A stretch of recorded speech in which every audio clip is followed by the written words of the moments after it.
কাশির সমস্যা আপনি পেরেছেন, কেসে আপনি ভুগছেন, আপনার গলা ব্যথা হচ্ছে এবং খুসখুসে কাশি তো বলার না যে কত যে যন্ত্রণাদায়ক।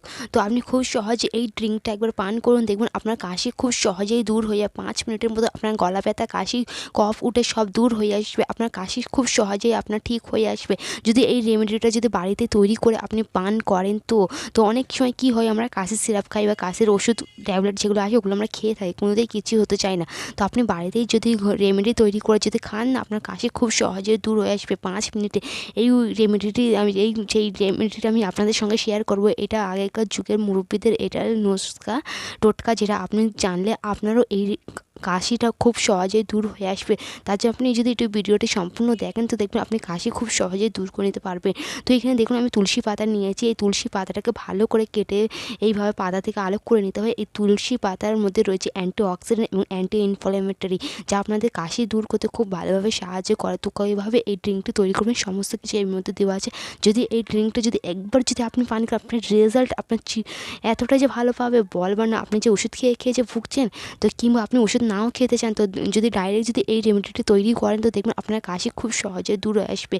তো অনেকে এই তুলসী পাতা খেতে পছন্দ করে না, যদি এটা আপনি অন্য কারণ হোক বা কোনো কারণবশত খেতে পছন্দ করেন না, যদি এটাকে জাস্ট একটা পাতা মনে করেন, তো আপনি এটা অবশ্যই ইউজ করবেন। এই তুলসী পাতার অনেক বেনিফিটস, অবশ্যই এটা নেবেন।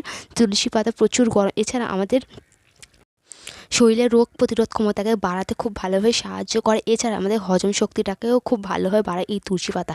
তো এখানে আমি কিছুটা বের করে নেওয়ার পর আমি ভালো করে ধুয়ে নিয়েছি।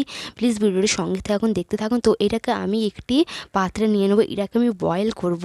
তো এই তুলসী পাতার এটি ড্রিঙ্কটা আপনি বানাতে পারেন। দেখবেন এই ড্রিঙ্কটি আপনার সমস্ত কাশি, গলা ব্যথা খুব সহজে দূর করবে। আর সেই সাথে নিয়েছি আদাও কাশি দূর করতে খুব ভালোভাবে সাহায্য করে। আপনার যতই পুরনো অনেকই খুশকি কাশি হয় না, সবসময় কাশির সমস্যাটা দেখা যায়, সেই কাশিটাও খুব সহজে দূর করে আসবে। তো এখানে আমি আদা নিয়েছি, আদাটাকে ছোটো ছোটো করে টুকরো করে এর মধ্যে দিয়ে দেবো। তো দেখুন এই আদা হচ্ছে অনেক গরম, এটা কাশি দূর করতে খুব ভালোভাবে সাহায্য করে। তো আমার অনেকে মুরব্বীরা বলতো না, এক কুচি আদা দাঁতের গোড়ায় রাখ, কাশি ভালো হয়ে আসবে। তো ঠিক হ্যাঁ, তেমনই এই আদাটাকে দিয়ে আপনি খুব সহজেই আপনি আপনার কাশি, গলা ব্যথা খুব সহজে দূর করে নিতে পারবেন। দেখুন এখানে আমি একটু বলক দিয়ে দিয়েছি। আর হ্যাঁ, এই টিপস, এই রেমেডিটি যেটা আমি তৈরি করে দেখাচ্ছি, এই ড্রিঙ্কটি আপনি বাচ্চাদেরকেও, একদম শিশুদেরকেও খাওয়াতে পারে। তবে এখানে অ্যাকর্ডিংটা আপনি 2 চামচ মতন দেবে বাচ্চাদের, দেখবো ওদের জন্য ওইটাই ইনাফ।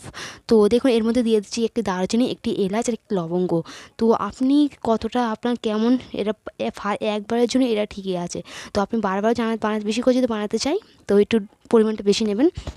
লবঙ্গ হচ্ছে প্রচুর পরিমাণে গরম, অনেকটা গরম, এলাচও। আর সেই সাথে এর মধ্যে দিয়েছি দারচিনি। এগুলো সব কিছু জিনিসগুলো একদম কাশি দূর করতে জন্য একদম উপকারী, কার্যকরী, এতটাই যে ভালো। তো এখানে ভালো করে বয়েল আনতে দিয়েছি, ভালো করে ফুটে আসলে দেখুন এর কালার চেঞ্জ হয়ে আসবে। তো এই কালার চেঞ্জ হয়ে আসার পর আমি এইটা একটি গ্লাসে ঢেলে নেবো। তো এই পর্যায়ে আপনি ঠান্ডা হয়ে যাওয়ার পর এর মধ্যে একটু মধু দিয়ে খাবেন। মধু কি হয়, আমাদের রোগ প্রতিরোধের ক্ষমতাকে বাড়ায়, তাই না, আমাদের শরীরকে গরম রাখে, আমাদের একটা অ্যান্টিঅক্সিডেন্ট হিসেবে কাজ করে, আমাদের হেলথের জন্য খুবই ভালো। ডাবার হানি হলে তো কোনো ব্যাপারই না, একদম কার্যকর। তো এখানে আপনি একদম ভালো ব্র্যান্ডের হানিটা নেওয়ার চেষ্টা করে, যেটা একদম রিয়েল হানি। তো এইভাবে ভালো করে মিক্স করার পর জাস্ট আপনি যতই আপনার কাশি, গলা ব্যথা একদম কুসুম গরম আপনি খেয়ে যান। যে এখানে পরিমাণটা অত, তো আপনি বাচ্চা হলে 2 চামচ আর আপনার হলে হাফ গ্লাস মতো নিয়ে আপনি এটা ড্রিঙ্কটা খাবেন, দেখবেন রেজাল্ট খুব ভালোভাবে পাবে। তো আশা করি এই ড্রিঙ্কটি বানাবেন, খুসখুসে কাশি দূর করতে চান তো অবশ্যই এটা তৈরি করে খান, আপনি রেজাল্ট খুব ভালোভাবে পাবেন। প্লিজ ভিডিওকে লাইক দিয়ে আমার চ্যানেলকে সাবস্ক্রাইব করে আমাকে সাপোর্ট করতে পারেন।